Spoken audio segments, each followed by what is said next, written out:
বোনেরা, আম্মারা, বাবা যদি মৃত্যুর সংযোগ হয়ে যায়, বাবা যদি মৃত্যুর জন্য ছটফট করে, আব্বা মনে রাখবেন রে, সেই বেটির কলিজা কত কান্দে রে। যখন ঠিক না বেঠি, আমার নবী ইন্তেকালের আগে বিশ্ব নবীর কাছ থেকে ফাতেমা নড়ে না, একটু সময় খালি নড়ে দৌড়ে চলে গেছেন। এমন সময় ফাতেমার মন ওই ঘরে থাকে না, দৌড়ি দৌড়ি আসি ফাতেমা নবীর দরজায় খাড়া হলেন। এমন সময় নবী ফুসফুস করে কিসের বা গল্প করে। আমার মা আয়েশা হযরতে ফাতেমাতুল জহিরা খাড়া হয়ে গেলেন, আব্বাকে এখনই তুই গেলাম, কে গো ঘরে গল্প করে গো।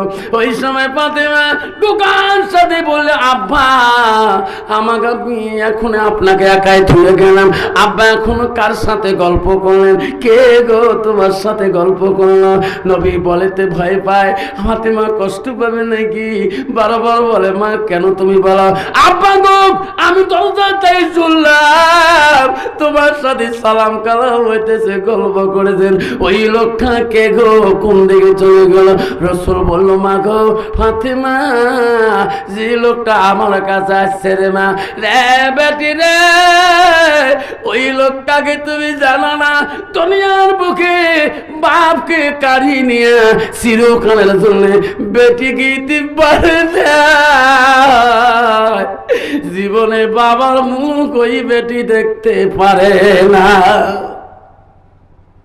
আব্বাকে বেটি, ওই মানুষ আমার কাছে আসছে রে, যাই দুনিয়ার বুকে কাড়ি নিয়ে নারীকে চিরকালের জন্য বিধবা বানিয়ে দেয়।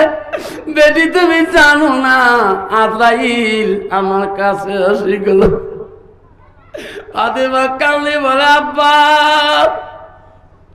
আমি না, আজরাইল আমি চাইতে দেব না গো, আমার মনে আশা আছে আব্বা, তোমার মৃত্যুর আগে আমার কয়টা প্রশ্ন আছে, আব্বা আমাকে না বলা পর্যন্ত আমি তোমাকে সামনে আজরাইল আসতে দেব না। জান্নাতের রানী, সবাই কোন জান্নাতের রানী নবী নন্দিনী মা ফাতেমা জহিরা, শেখ সাদী রহমাতুল্লাহ বলছেন, জান্নাতের রানী, সবাই কোন জান্নাতের রানী নবী নন্দিনী মা ফাতেমা জহিরা। নাই তাকবীর। মা বোনেরা, তুমি জান্নাত যেতে চাও না, তোর জান্নাত যাওয়া যাবি মা। ওয়াতাত বালাহা, যখন তোর স্বামী বাড়ির দিকে আসবে, মা একবার মুস্কি হাসি দিবা, মা তোর স্বামীর মনটা তুমি জয় করবা। রাসূল বলছে, ওয়াজাউজুহা আনহা রাদিন, তোমার স্বামী যদি তোমার উপরে রাজি খুশি হয়ে যায়। আমার নবী বলেন, কোন নারীর স্বামী যদি দুনিয়ার বুকে যদি স্বামী যদি নারীর উপরে খুশি হয়ে যায়, আমার রাসূল বলো ওয়াজাউজুহা আনহা রাদিন, তার স্বামী রাজি খুশি হলে রাসূল বলল দাখালাতিল জান্নাত, সে মেয়েটা হবে জান্নাতি। নাই তাকবীর। আব্বা কষ্ট হয়, যে কষ্ট হয় বাপ, আব্বারা সোনারা, হযরতে হাফসা মা আম্মা কায়সার কাছ থেকে ফিরে গেলেন, রাসূলের বিবির কাছ থেকে ফিরে যায় হযরতে ওমর ডেকে ডেকে বলে, বেটি ও বেটি হাফসা রে, বেটি রে, নবীর স্ত্রীকে বলল রে বেটি, কালিয়াতি ফিরি দিছে নাকি রে বেটি বল। হযরত হাফসা কেন্দি কেন্দি বলে, আব্বা গো নবীর স্ত্রী ফিরি দেয় নাই, তোমার জন্য আমি আয়েশা সিদ্দিকার কাছে হাত পাচ্ছিলাম গো। নবীর স্ত্রী হযরত মা আয়েশার কাছে আমি হাত করেছিলাম, আমার আব্বার জন্য একটু ভিক্ষা দাও, আমার আব্বার জন্য একটু মাটি দাও, আমার আব্বা নবীর কাছে পাশে শুইতে চায়। জোরে কোন সুবহানাল্লাহ। আব্বারে আমার শোনার চাল না, আব্বা না শুনে না করো। বলবো, ইজা মাতাল ইনসানু ইয়ালকাতাল ওয়া মালাহু, আমার রাসূল বলল মানুষের মৃত্যুর পরে মানুষের সৎ আমলগুলা নেক আমলগুলা কবরে গেলে বন্ধ হয়ে যায়। রাসূল বলল ইল্লা মিন সালাসাতিন, তিনটা আমল কবরবাসীর বন্ধ হয় না। আমার নবী বললেন সাদাকাতুল জারিয়া, দুনিয়ার বুকে যারা সাদকা জারিয়া করে আল্লাহর ঘরের জন্য মসজিদুল বাইতুল্লাহ, আল্লাহর ঘরের জন্য আল মাদ্রাসাতুল বাইতি, নবীর বাড়ির জন্য সাদকা জারিয়া করে দেয়। আলমিহি আনতাবাহু বিহি, যারা ইলম শিখে অপরকে শিক্ষা দান করে দেয়।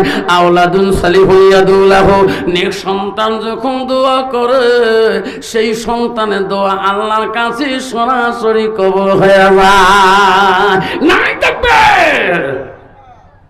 আব্বাজান আমার, কেউ যাবেন না, আব্বারে কষ্ট মনে করবেন না। তোমাদেরকে আমি কষ্ট দিতে চাই না, আমি তোমাদের কাছে কষ্ট দিতে আসি নাই বাবা। আমার মা বোনের আম্মারা শুনে রাখো, হযরতে হাফসা বলল আব্বা, নবীর স্ত্রী হযরতে আয়েশা ওই তোমার থাকা মাটিটুক ও আব্বা গো আমার মুখে প্রকাশ দান করেছে।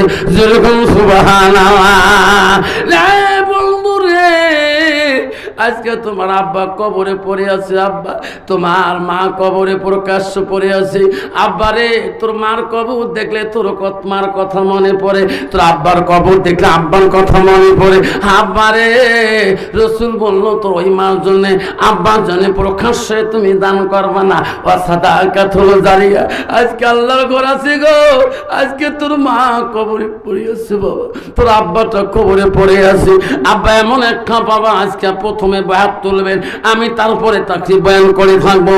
সর্বপ্রথম একটা বাপ যদি বলেন হুজুর আমার আব্বা নাই, আমার মা নাই, হুজুর কবরের জমিনের মধ্যে শুয়ে আছে, হুজুর গো আমি আমার আব্বা চলে, হুজুর আমি প্রকাশ্য হিসাবে আমি আমার আব্বা জান মসজিদুল বাইতুল্লাহ আল্লাহর ঘরের জন্য হুজুর গো মাঝখানে আমি বয়ান করার মাঝখানে আমি 10,000 টাকা হুজুর আমি দিয়ে গেলাম, হুজুর আপনি দোয়া করে দেবেন আমার আব্বা আমার মা যাতে কবরের মধ্যে শান্তিতে থাকি যায়, আমি দোয়া করবো। আল্লাহ রাসূল বুখারীতে বলছে 3 ব্যক্তি দোয়া বিফলে যায় না। 1 নম্বর হলো মুসাফিরের দোয়া। আমি মুসাফির হয়ে বাবারে এখানে আসলাম, আব্বা আমি দোয়া করবো, শোনা না আব্বারে কেউ যাবেন না আল মসজিদুল বাইতুল্লাহ আল্লাহর ঘরের জন্য একদম বাবা মার জন্য আব্বার জন্য একটা বাবা হাত তুলবেন, তারপরে বয়ানগুলো আস্তে আস্তে শুরু করবো, তাকরিরগুলো করবো। একজন বাবা বলে হুজুর আমার মা নাই, হুজুর আমার আব্বা নাই, হুজুর 10,000 টাকা আমি আল্লাহর ঘরের জন্য আমার মার নামে আমার আব্বার নামে সাদকা করে দান করে দিলাম। একটা বাবা। তারপর রাসূলের কাছে ফাতেমা কি বক্তব্য রাখলেন, আজাল কেন আসতে দেয় না? আসেন একটা বাবা বলবেন হুজুর 10,000 টাকা আমি আমার মার নামে বাবার নামে খুশিপত্র করে দিলেন। হযরত ওমর বলছিলেন হাফসাকে, মা বিশ্ব রাসূল স্ত্রী তোকে প্রকাশ্যে কিছু দিয়েছে, দান করেছে? বেটি বলছে আব্বা হয় রাসূল স্ত্রী আমাকে খালি হাতে ফিরে নাই, তোমার জন্য আব্বা আমি নবীর স্ত্রীর কাছে তোমার জায়গাটুকুর জন্য আমি একটু কাঁদছিলাম। আমার আব্বা মদিনার কলিবে হতে পারে, আমার আব্বা মদিনার সম্রাট হতে পারে, আজকে ও নবীর স্ত্রী আমি আমার আব্বার জন্য আমি হাফসা একটু জায়গা চাচ্ছি রাসূলের পাশে, আমার আব্বা ঘুমাইতে চাই। যেরকম সুবহানাল্লাহ। আজকে তোমার আব্বার জন্য আমি দোয়া করতে চাই, তোমার আব্বা যাতে জান্নাতের বাগানে ঘুমিয়ে থাকে। আজকে সে আল্লাহর ঘরের জন্য একটা বাবা হাত তুলে দেখাবেন হুজুর আমি এই আল্লাহর ঘরের মেরামতের জন্য হুজুর আমি 10,000 টাকা আমি হুজুর আস্তে আস্তে দিয়ে যাব, হুজুর আমার নামটা লিখে দোয়া করে দেন, আমি দোয়া করে দেবো। 1 মিনিট একটা বাবা হাত দেখাতে পারবেন? একজন বাবা দেখাতে পারবেন হুজুর আমি 10,000 টাকা আমি আল্লাহর ঘরের জন্য আমি খুশি বলে আমার মার নামে আমার আব্বার নামে হুজুর এই মসজিদের জন্য, যে মসজিদে আমি ঈশার নামাজ আসি পড়লাম, এই মসজিদে এতদিনে বড় বিল্ডিং হওয়া দরকার ছিল, কিন্তু বহু সমাজ 120 থেকে 30 জন লোক আছেন, এতদিন ঘরটা সুন্দর হওয়া দরকার ছিল। আব্বা নিজের বাড়ি কত ভেন্টিলেশন লাগায়, কত এয়ার কন্ডিশন গেট লাগায়, কত বারান্দার গেট লাগায়, ফোকাসিং লাইট লাগায়। আজকে আল্লাহর বাড়িকে সুখ রাখার জন্য, জান্নাতের ঘরকে সুখ রাখার জন্য আজকে আল্লাহর ঘরে 10,000 টাকা আল্লাহর স্টেটমেন্ট খাতায়, আল্লাহ 51 নম্বর খাতায় 10,000 টাকা একটা বাবা ওয়াদা দিবে, তারপর আমি বক্তব্য সিরিয়াল ভাবে বলে থাকবো। একজন বাবা আসেন, হুজুর আমি 10,000 টাকা আমি আল্লাহর ঘরের জন্য, হুজুর আমার মার নামে আমার আব্বার নামে আমি সাদকা করে ওয়াদা করে দিলাম, আমি 1 মিনিট দোয়া করে যাব। একটা বাবা হাত দেখাবেন। একটা মা বলে আমি পর্দার থাকি, স্লিপটা লিখে পাঠিয়ে দিবেন, হুজুর আমি অমুকের স্ত্রী, আমার মা নাই হুজুর, আমার আব্বা নাই হুজুর, আমার শ্বশুর নেই, আমার শাশুড়ি নাই, আমি 10,000 টাকা আমি এই মসজিদের জন্য, আল মসজিদুল বাইতুল্লাহ আল্লাহর ঘরের জন্য, আল্লাহর বাড়ির জন্য আমি 10,000 টাকা লিখে পাঠিয়ে দিলাম। নবীর বিবি হযরত ফাতেমা বলে, আব্বা আমি তোমার কাছে একটা কথা বলতে চাই। কি মা বলো? আব্বা গো আমি তোমার বেটি হযরতে ফাতেমা, আমি তোমার কাছে কেমন মায়া মুক্ত। বেটি ফাতেমা তুমি আমার কাছে কলিজা টুকরা রে। আব্বা গো, ও আব্বা আমার 1 নম্বর প্রশ্ন হলো কিয়ামতের ময়দানে কোন মানুষের ফিরে, আব্বা আমি তোর কলিজার টুকরা ফাতেমা কোথায় গেলে আমি হাসুরে খুঁজি পাবো? আব্বা গো ঠিক না দেওয়া পর্যন্ত আমি আজরাইলকে আর ছাড়তে দেব না। যেরকম সুবহানাল্লাহ নাই তাকবীর। কন্ত বাবা আমার মতো মেয়ে বলতে পারবে, আমার মতো ছেলে বলতে পারবে আজরাইলকে ছাড়তে দেব না? পারবে? ফাতেমা বলছে, আব্বা বলি দেন হাসরের ময়দানে অগণন ভিড়ের মানুষের ভিতরে কোথায় গেলে তোমার আমি দেখা পাবো?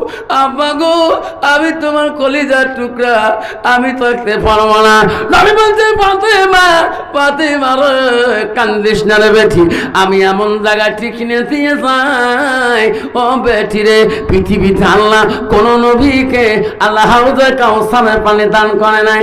এ বেটি হাসরের ময়দানে আমার গুনাহগার বান্দা পানির জন্য পিপে যায় যাবে রে, কলিজা পেটে যাবে, পানি পানি বলে কাঁদবে। ওই দিন 1 পেয়ালা পানি দেনওয়ালা কেউ থাকবে না।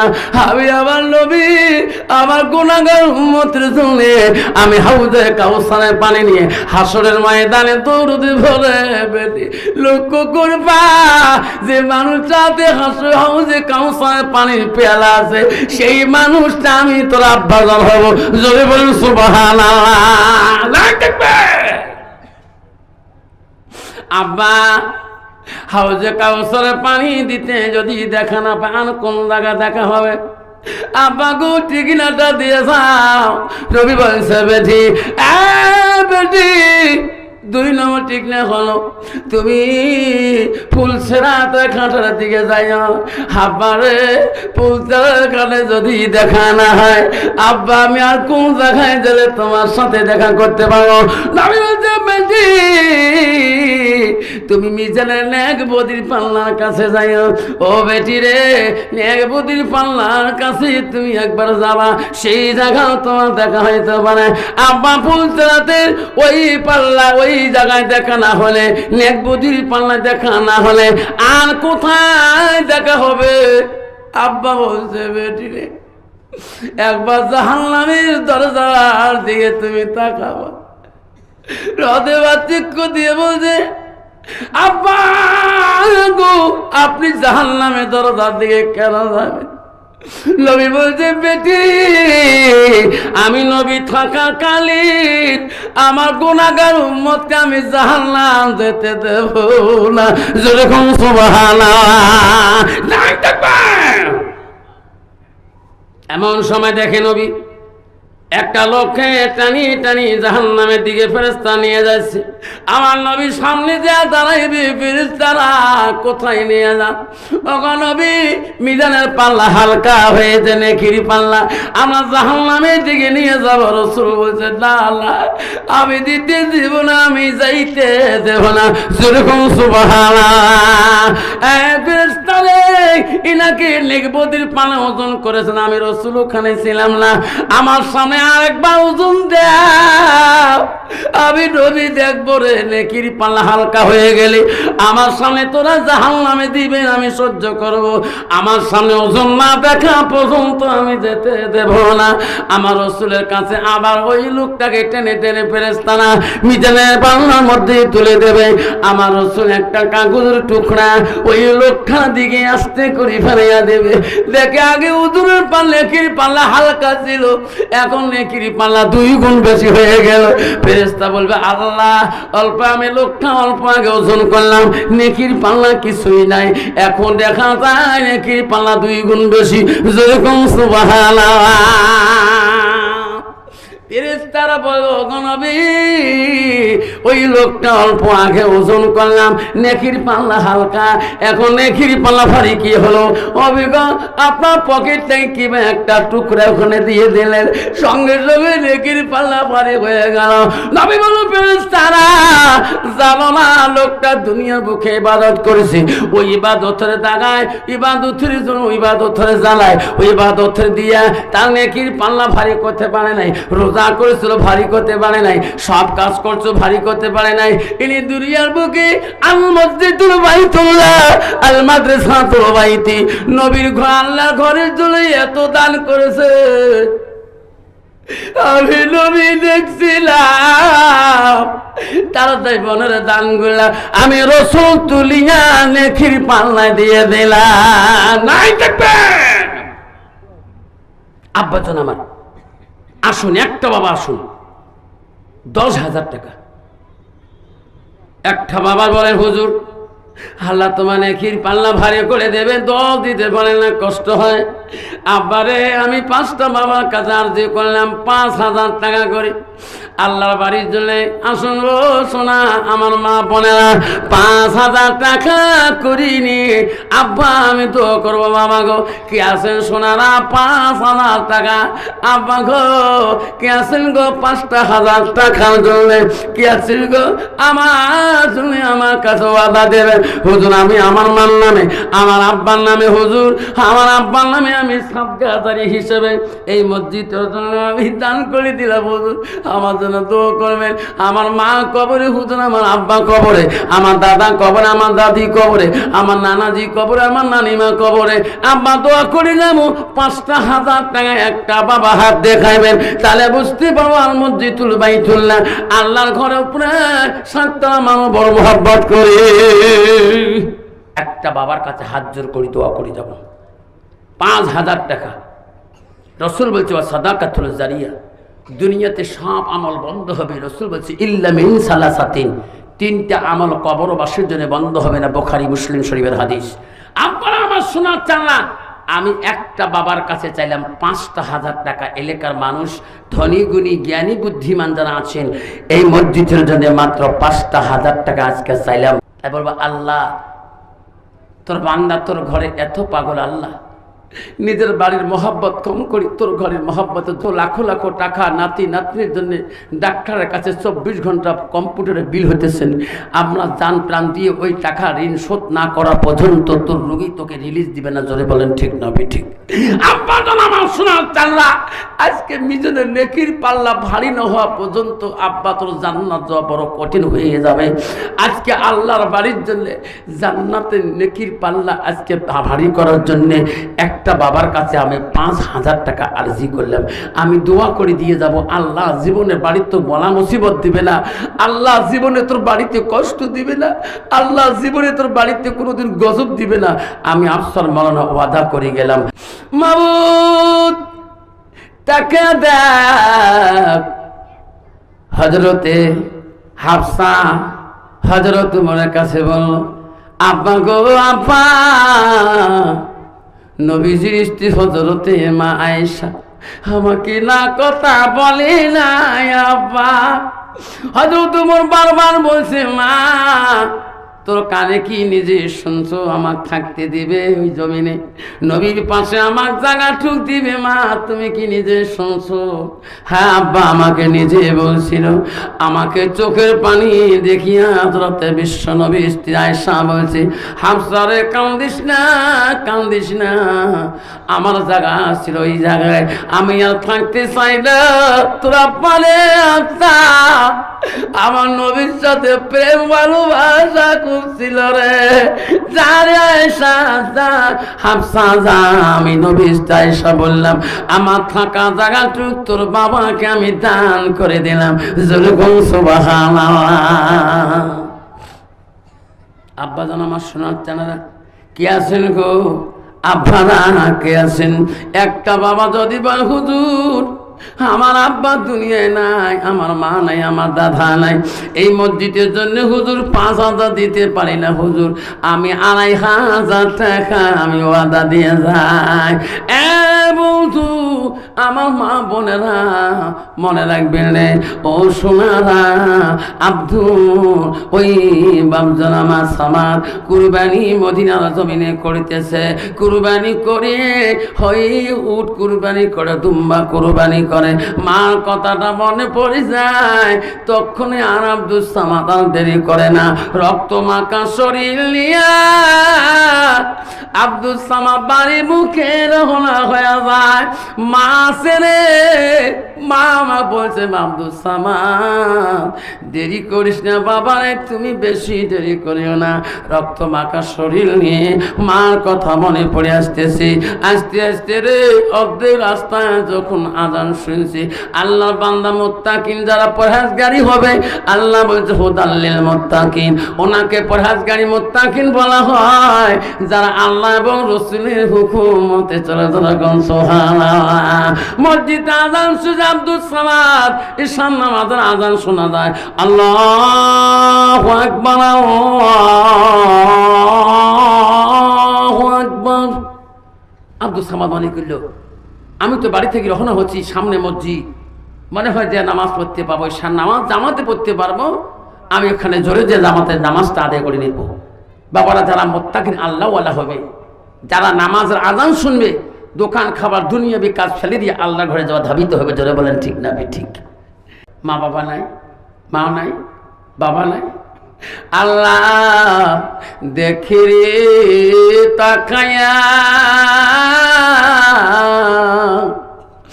মা নাই, আব্বা নাই গো মাবুদ, আকবর আলী 2,500 টাকা দেয় মোলা তোর ঘরের লাগিয়া।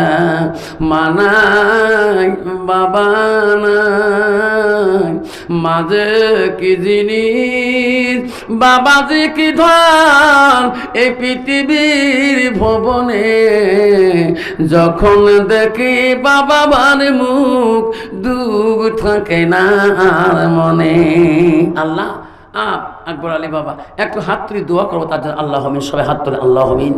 ও গো মালা, ও গো আল্লাহ দেখে রে মাবুদ, দেখ তাকাইয়া 2,500 টাকা আকবর আলী দান করিল তোর ঘরে লাগিয়া, বাপ বারো লাগিয়া নেরে মৌলা কবুল করিয়া।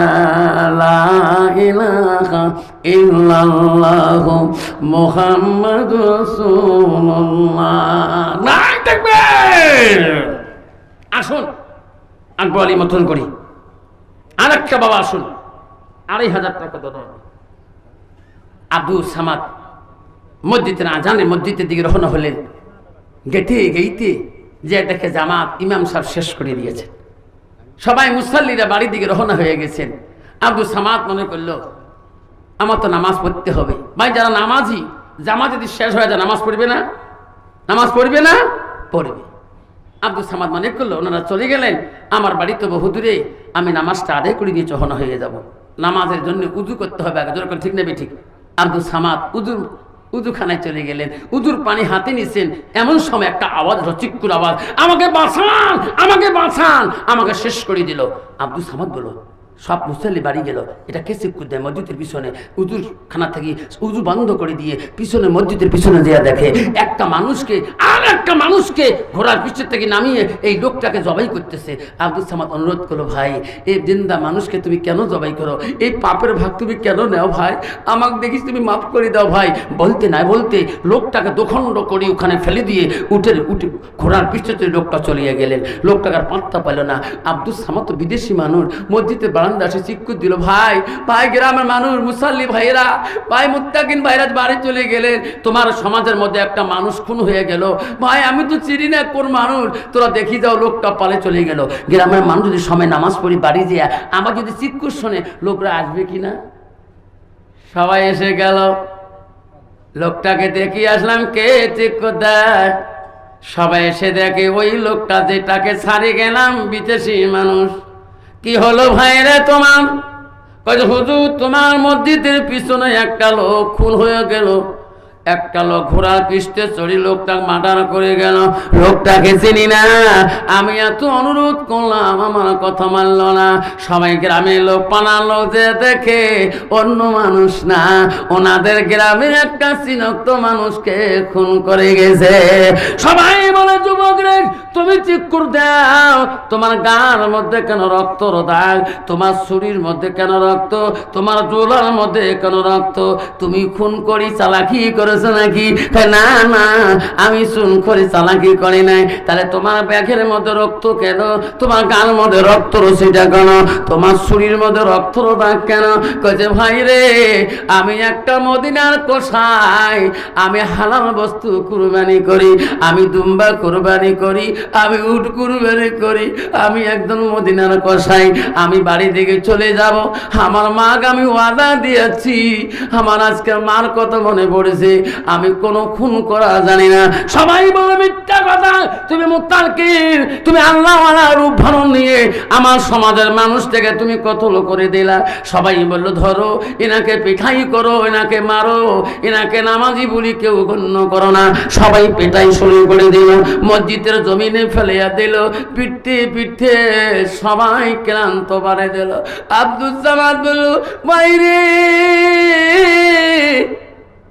আমাকে মারো না ভাই, আমি খুনি না, আমি খুনি না, আমাকে কেন তোরা মারো? আমি একজন সেই কসাই, আমি মদিনার মক্কার জমিনের হাওয়ান আমি কুরবানি করি। সবাই বলে তোর মিথ্যা কথা, তোর কথা চলবে না। মারতে মারতে আব্দুল সামাদকে মসজিদের জমিনের মধ্যে ফেলাইয়া দিল। সবার কাছে অনুরোধ করলো, ভাই রে আমার জীবনটা দাও, ভিক্ষা দাও, আমার কেউ নাই দুনিয়ার বুকে, আমার ভাই নাই রে ভাই, আমার বোন নাই, আমার আব্বা নাই, দুনিয়ার বুকে আপন জন্ম দিয়ে একটা আমার মা বাঁচিয়েছে রে ভাই, মরে শেষ করেন না, আমার মাটাকে একবার তোরা দেখতে দাও, মরণের আগে রে ভাই আমার মাটাকে একবার দেখতে দাও রে ভাই। সবাই বললো আমরা তোর মা দেখতে দেব না। কেন? আমার দেশের বাদশা আছে, আমার দেশের খলিফা আছে, নাই বিচার বাদশার কাছে নিয়ে যাব। তুমি একটা জিন্দা মানুষকে খুন করো, আমার মতন সমাজের পাড়ার মানুষ সাক্ষী দিলে তোকে কেউ রেহাই দিবে না, বাদশাও রেহাই দিবে না। সবাই হাতে পানি ধরে রশি লাগিয়া খেচড়ি নিয়ে গেলেন বাদশার দরবারে।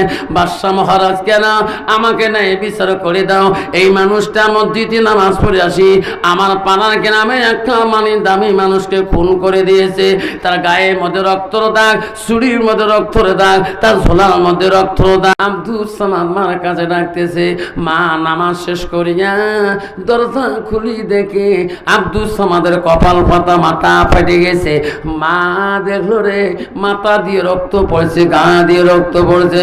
মা বলছে, আব্দুল সামাদ মালিক তুমি বলছো মা আমি মদিনা কসাইগিরি করি, বাবা রে তোর কপাল ফাটা কেন, মাথা ফাটা কেন, গা দিয়ে তো রক্ত কেন, বাবা তুমি কি অপরাধী করলি? মার কাছে কাঁদি কাঁদি কাঁদি বলে মা গো আমি বড় বাদশার অপরাধী আসামি মা, কেমন দোয়া করিস মা, আমি বিনা মার্ডারে বিনা খুনিতে আমি খুনির আসামি হয়েছি মা। আমি বাদশার কাছে মা গো অল্প টাইম চেয়েছি তোর মুখটা দেখার জন্য, আমাকে মাফ করে দিয়ে রে মা, তোমার বুকের দুধ দুঃখিয়েছি মা, জীবনে কত ঋণ আছি মা, আমাকে মাফ করে দে, মাফ করি দে দে রে মা, মাফ করি দে, তুমি জানা কেউ নাই মা পৃথিবীর জমিনে। মা দেখছি সন্তান আমার আলেম, এত বড় এলেমের বিদ্বেষ দড়িয়ে নিয়ে আজকে উনি খুনির আসামি হয়ে গেলেন। মাফ করি দে রে মা,